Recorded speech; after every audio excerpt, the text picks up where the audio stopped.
Good morning student. Last जो class थी अपने पास 12th की, उसमें आपने डी और एफ ब्लॉक चैप्टर स्टार्ट किया था। उस चैप्टर में अपने जनरल वेक्टर कर रहे थे डी ब्लॉक एलिमेंट्स के लिए। डी ब्लॉक एलिमेंट्स का जो फर्स्ट जनरल वेक्टर था वो अपने पास था एटॉमिक रेडियस और आयनिक रेडियस।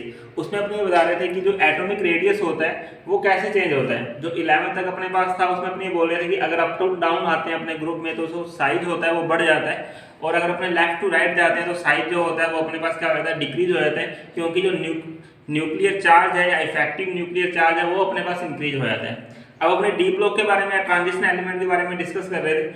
उसमें ये बोल रहे थे इनका जो साइज होता है इनमें पीरियड्स वो क्या होता है, अपने पास वेरिएबल चेंज होता है। वेरिएबल चेंज का मीन है पहले अपने पास ये लेस होता है, इन मिडिल जो होता है ये साइज जो होता है ऑलमोस्ट इक्वल हो जाता है, और लास्ट में जाते हैं जो साइज होता है वो अपने पास इंक्रीज हो जाता है। तो इसका जो साइज होता है वो अपने पास दो फैक्टर थे, उस पर डिपेंड कर रहा था। फर्स्ट जो अपने पास फैक्टर था वो अपने पास था इफेक्टिव न्यूक्लियर चार्ज, वो अपने लेफ्ट टू राइट मूव कर रहे थे। जैसे जैसे आपके पास इलेक्ट्रॉन बढ़ रहे हैं तो न्यूक्लियस में प्रोटॉन भी इंक्रीज हो रहा था, तो प्रोटॉन भी इंक्रीज होगा तो अपने पास इफेक्टिव न्यूक्लियर चार्ज है वो इंक्रीज हो रहा था, और जैसे ही न्यूक्लियर चार्ज इंक्रीज होता है तो आपके पास जो साइज होता है वो लेस हो जाता है। ये अपने को पता है सभी को, ठीक है। नेक्स्ट जो था अपने पास वो था अपने पास शील्डिंग इफेक्ट। और शील्डिंग इफेक्ट में क्या था, जो लास्ट इलेक्ट्रॉन है वो बाहर से अंदर की तरफ आ रहा था। जैसे 4s ऑर्बिटल था, उसके बाद 3d यानी कि ऊपर से नीचे की तरफ। ये अपने पास यहाँ 4s है और यहाँ 3d और यहाँ न्यूक्लियस है। तो पहले इलेक्ट्रॉन 4s में फिल कर रहे थे, उसके बाद 3d में जा रहा था, ठीक है। तो ये वाले इलेक्ट्रॉन क्या करते हैं, न्यूक्लियस की तरफ तो अट्रैक्ट होते हैं, बट जो बाहर के इलेक्ट्रॉन उनको भी क्या करते हैं, रिपल करते हैं। तो ये रिपल्सन होगा तो ये वाले इलेक्ट्रॉन थोड़े से और बाहर की तरफ चले जाएंगे। तो अब इन इलेक्ट्रॉन पर जो न्यूक्लियस का चार्ज होगा, जो अट्रैक्शन फोर्स होगा न्यूक्लियस का, वो क्या हो जाता है, अपने पास डिक्रीज हो जाता है। तो इसी को अपने क्या बोल रहे थे, शील्डिंग इफेक्ट बोल रहे थे, ठीक है। तो ये न्यूक्लियस है, पहले इलेक्ट्रॉन यहाँ पर रहे थे, जैसे इलेक्ट्रॉन अपने 3d में फिल करते रहते हैं 1 2 3 4 5, तो ये इलेक्ट्रॉन क्या करते हैं, बाहर वाले इलेक्ट्रॉन को रिपल करते हैं। तो रिपल्सन के कारण ये वाले इलेक्ट्रॉन न्यूक्लियस से और ज्यादा दूर चले जाते हैं। तो न्यूक्लियस का जो अट्रैक्शन फोर्स होता है इन इलेक्ट्रॉन पर क्या हो जाता है, लेस हो जाता है। इसी को अपने शील्डिंग इफेक्ट बोलते हैं या स्क्रीनिंग इफेक्ट बोल रहे थे। तो आउटर मोस्ट इलेक्ट्रॉन जो होता है उसको प्रोटेक्ट करने की जो पावर होती है वो अपने पास क्या होती है, शील्डिंग इफेक्ट और स्क्रीनिंग इफेक्ट होता है। तो शील्डिंग इफेक्ट बढ़ेगा तो पहले तो साइज अपने पास ये था, और जैसे शील्डिंग इफेक्ट बढ़ा तो साइज जो है वो अपने पास क्या हो गया, इंक्रीज हो गया, ठीक है। तो शील्डिंग इफेक्ट इंक्रीज होगा तो साइज इंक्रीज हो जाता है, और अगर इफेक्टिव न्यूक्लियर चार्ज इंक्रीज हो रहा है तो साइज जो होगा वो अपने पास डिक्रीज हो जाता है, ठीक है। तो अगर 3d सीरीज अपने पास ये थी, in starting elements scandium to manganese, size जो होता है वो डिक्रीज हो जाता है, बिकॉज जो इफेक्टिव न्यूक्लियर चार्ज होता है वो तो इंक्रीज होता है, बट जो शील्डिंग इफेक्ट होता है वो अपने पास लेस होता है। In middle element Fe, cobalt और निकल, इनके लिए जो साइज होगा वो ऑलमोस्ट इक्वल होता है, क्योंकि इनमें न्यूक्लियर चार्ज और शील्डिंग इफेक्ट जो होता है वो ऑलमोस्ट इक्वल हो जाता है। और लास्ट में जाते जाते अपने पास क्या होता है, शील्डिंग इफेक्ट इंक्रीज हो जाता है, तो साइज आपके पास इंक्रीज हो जाएगा। ये अपने पिछले वीडियो में डिस्कस कर लिया था कि साइज इंक्रीज क्यों हो रहा है और कैसे शील्डिंग इफेक्ट और इफेक्टिव न्यूक्लियर चार्ज है वो इंक्रीज होते हैं। ये 3D सीरीज था। अगर अब अपने जेईई या IIT लेवल की तैयारी कर रहे हैं तो उसमें अपने पास 4D और 5D सीरीज भी ध्यान होना चाहिए। तो उनका साइज कैसे चेंज होगा, तो 4D और 5D, ये देखो 3D और 4D में जो मैंने गैप है वो ज्यादा रखा है साइज में, लेकिन जो 4D और 5D में जो गैप है साइज का वो अपने पास क्या होता है, लेस होता है। तो रीजन क्या होता है कि इनका जो साइज होता है वो ऑलमोस्ट इक्वल होता है। The size of the 3D and the size of the 4D and 5D series is almost equal y. तो अपने या इटीरियम या हार्मोनियम ले लेते हैं या जर्कोनियम या टीए ले लेते हैं, ठीक है। तो इनका जो साइज होता है वो ऑलमोस्ट इक्वल होता है। इसका रीजन अपने को बताना है।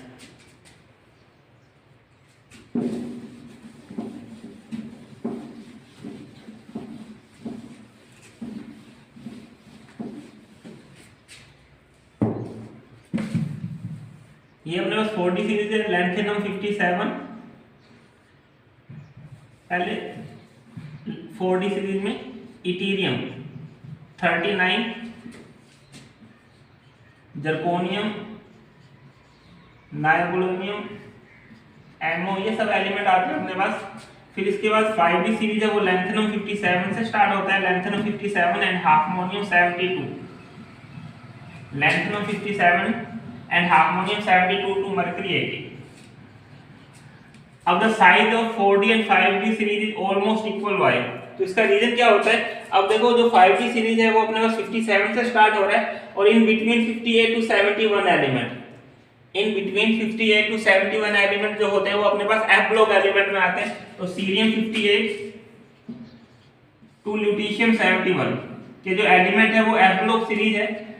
अब 71 के बाद जो नेक्स्ट है वो अपने पास डी ब्लॉक एलिमेंट आ जाता है वापस 72 में हार्मोनियम में, ठीक है। तो इनका जो साइज है सीरियम से लेके ल्यूटीशियम तक, ठीक है, ये अपने पास कुछ एक एलिमेंट है NaPmSm Pu, ये सब एलिमेंट है अपने पास। तो इनका जो साइज है लेफ्ट टू राइट पढ़ेंगे अपने, लेफ्ट टू राइट जाना इन पीरियड में, तो इनका साइज कैसे चेंज होता है। तो इनका साइज भी क्या होता है, वैसे तो अपने एफ ब्लॉक में ज्यादा डिस्कस करेंगे इसके बारे में। तो इनका साइज भी क्या होता है, दो फैक्टर पर डिपेंड करता है, एक तो इफेक्टिव न्यूक्लियर चार्ज और दूसरा सील्डिंग इफेक्ट। फैक्टर दोनों सेम है, बट अब इसमें क्या होता है, लेफ्ट टू राइट मूव कर रहे हैं तो न्यूक्लियर चार्ज तो इंक्रीज होगा, बिकॉज एटॉमिक नंबर इंक्रीज होगा तो नंबर ऑफ प्रोटॉन जो होते हैं न्यूक्लियस में इंक्रीज होते जाएंगे, तो इफेक्टिव न्यूक्लियर चार्ज तो इंक्रीज होगा, बट जो सील्डिंग इफेक्ट होता है वो डिक्रीज हो जाता है। सील्डिंग इफेक्ट जो होता है वो डिक्रीज हो जाता है। सीरियम 58 है, general electronic configuration ज़ीनोन 54, 4f2 5d0 6s2, ये अपने पास इलेक्ट्रॉनिक कॉन्फ़िगरेशन होता है। ज़ीनोन ये अपने पास 4f ऑर्बिटल है, यहाँ अपने पास 5d ऑर्बिटल है, ये 6s ऑर्बिटल है।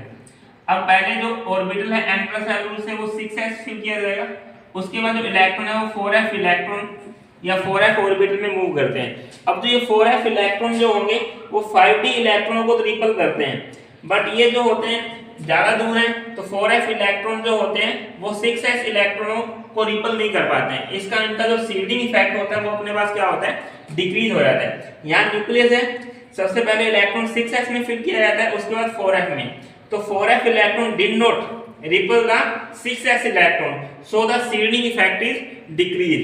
तो जो यहाँ से इलेक्ट्रॉन जो है अपने 4f में भरते जा रहे हैं और ये जो 4f इलेक्ट्रॉन होता है वो 6s इलेक्ट्रॉनों को रिपल नहीं कर पाते, तो शील्डिंग इफेक्ट अपने आप ही क्या हो जाएगा, डिक्रीज हो जाएगा।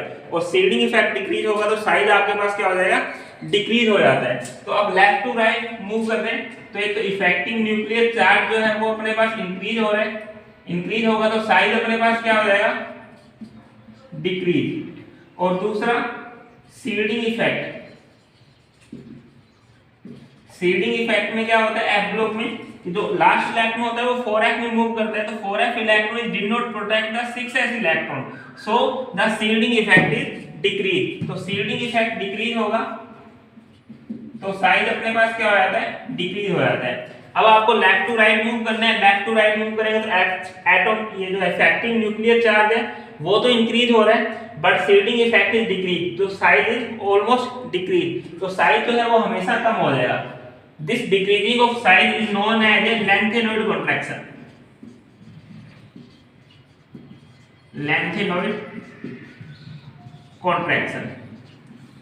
तो जैसे ही अपने एफ ब्लॉक में जाते हैं सीरियम 58 से लेके ल्यूटीशियम 71 तक, तो साइज जो है वो अपने पास लेफ्ट टू राइट मूव करने पर वो हमेशा क्या होता है, डिक्रीज होता है, क्योंकि न्यूक्लियर चार्ज तो इंक्रीज हो रहा है बट सील्डिंग इफेक्ट डिक्रीज हो रहा है, तो साइज डिक्रीज हो जाएगा।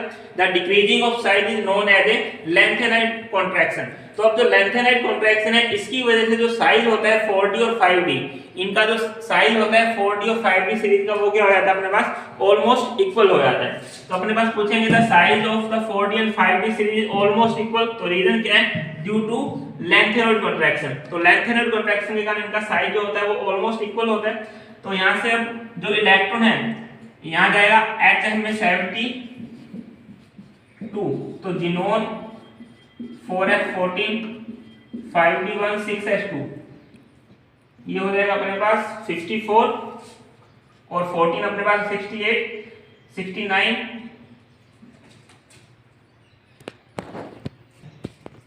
इसके बाद जो हार्मोनियम आता है 72, उसके लिए जो इलेक्ट्रॉनिक कॉन्फ़िगरेशन होता है ज़ीनोन 54 4f14 5d2 6s2।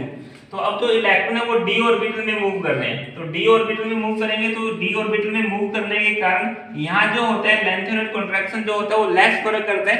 इसका इनका जो साइज होता है वो अपने पास ऑलमोस्ट क्या हो जाता है, इक्वल हो जाता है। तो size of yttrium and lanthanum is almost equal due to lanthanoid contraction. Size of zirconium and harmonium is almost equal due to lanthanide contraction. The size of the 4d and 5d series is almost equal. इसका reason भी क्या है आपके पास, lanthanide contraction। और lanthanide contraction जो होता है वो f block एलिमेंट में वर्क करता है, क्योंकि वहां जो इफेक्ट होता है शील्डिंग इफेक्ट, वो अपने पास डिक्रीज होता है। डी ब्लॉक में तो इफेक्ट जो होता है शील्डिंग इफेक्ट और स्क्रीनिंग इफेक्ट वो इंक्रीज होता है, बट जो एफ ब्लॉक होता है वो डिक्रीज होता है। उसका रीजन आप लोगों को बता दिया है कि जो लास्ट इलेक्ट्रॉन होता है वो 4f में मूव करते हैं, तो 4f electron is did not repel the 6s electron, so they did not product the nuclear charge, so shielding effect is decrease। तो shielding effect जो होता है आपके पास डिक्रीज हो जाता है, इसी को डिक्रीजिंग और साइज को अपने क्या बोल देते हैं, लेंथेनर कॉन्ट्रैक्शन बोलते हैं। ठीक है, तो ये अपने पास जो था 5D और 4D सीरीज का साइज था, उसके बारे में डिस्कस था अपने पास। तो साइज से रिलेटेड जो क्वेश्चन थे वो अपने पास ये थे कि ऑलमोस्ट इक्वल होता है या लास्ट में जाते जाते साइज इंक्रीज हो जाता है। तो आपको दो फैक्टर ध्यान रखने, एक तो इफेक्टिव न्यूक्लियर चार्ज और सेकंड जो है आपके पास क्या आ जाएगा, शील्डिंग इफेक्ट। अब जो सेकंड कैरेक्टर आता है वो आता है डेंसिटी, डेंसिटी डी, और डी आप लोगों को पता है मास अपॉन में वॉल्यूम, एम अपॉन में V, D equal M upon में वी। तो साइज आप लोगों ने डिस्कस कर लिया। साइज जो है लेफ्ट टू राइट मूव करने पर क्या होता है अपने पास, इन स्टार्टिंग एलिमेंट लेस होता है, मिडिल एलिमेंट में ऑलमोस्ट इक्वल, और लास्ट एलिमेंट जो होते हैं वो साइज जो होता है वो अपने पास क्या हो जाता है, हाई हो जाता है। ठीक है, तो मास जो होता है, तो जैसे जैसे अपने स्कैंडियम, टाइटेनियम, वैलेडियम, क्रोमियम मूव करेंगे तो नंबर ऑफ प्रोटॉन इक्वल होगा, तो नंबर ऑफ प्रोटॉन जो होता है वो आपके पास इंक्रीज हो जाएगा। नंबर ऑफ प्रोटॉन इंक्रीज होंगे then number of neutron is also increase. ठीक है, अब आपके पास नंबर ऑफ प्रोटॉन इंक्रीज होगा तो न्यूक्लियस में क्या होता है, नंबर ऑफ न्यूट्रॉन भी इंक्रीज होते हैं। तो आपको पता है जो मास होता है वो अपने पास क्या होता है, p प्लस में n, तो दोनों का टोटल होगा। तो जैसे जैसे आप लोग लेफ्ट टू राइट मूव करते जाते हैं तो number of proton and number of neutron जो होता है इंक्रीज होता है, तो मास इंक्रीज होगा। Mass is increase then density is increase, so left to right, when we move left to right in a 3D series then mass is increase, so density is increase। तो element की density increase होगी, ये आप लोगों के पास formula है, D equal to mass upon में वॉल्यूम होता है, और मास जो होता है वो इंक्रीज होता है क्योंकि जैसे जैसे एटॉमिक नंबर इंक्रीज होगा न्यूक्लियस में क्या होता है, नंबर ऑफ प्रोटॉन इंक्रीज होंगे, और प्रोटॉन इंक्रीज होगा तो अपने को ध्यान है कि अगर प्रोटॉन इंक्रीज होगा तो न्यूट्रॉन भी इंक्रीज होगा। तो प्रोटॉन और न्यूट्रॉन का जो टोटल होता है वो मास होता है अपने पास, तो मास क्या हो जाएगा अपने पास, इंक्रीज होता जाएगा लेफ्ट टू राइट। अगर मास इंक्रीज होता जाएगा तो इनका जो डेंसिटी होती है वो भी अपने पास क्या होगी, इंक्रीज होगी। तो ये अपने पास सेकंड फैक्टर था डेंसिटी ट्रांजिशन एलिमेंट के लिए। तो density is high when we move the left to right in a period because mass is high. अब रीजन तो ये अपने पास मास जो होता है वो हाई हो जाता है। हाई क्यों होता है उसका रीजन आप लोगों को बता दिए कि जैसे ही अगर अपने लेफ्ट टू राइट मूव करते हैं तो प्रोटॉन इंक्रीज होगा न्यूक्लियस में, तो प्रोटॉन इंक्रीज होगा तो उसके साथ साथ न्यूट्रॉन भी इंक्रीज होता है। तो प्रोटॉन और न्यूट्रॉन दोनों इंक्रीज होते हैं तो मास भी हाई हो जाता है, और मास हाई होते हैं आपके पास डेंसिटी जो होती है वो हाई हो जाती है। तो आज का टॉपिक अपने पास ये था डेंसिटी। नेक्स्ट क्लास में अपने ऑक्सीडेशन स्टेट के बारे में डिस्कस करते हैं डी ब्लॉक एलिमेंट्स के लिए। Thank you.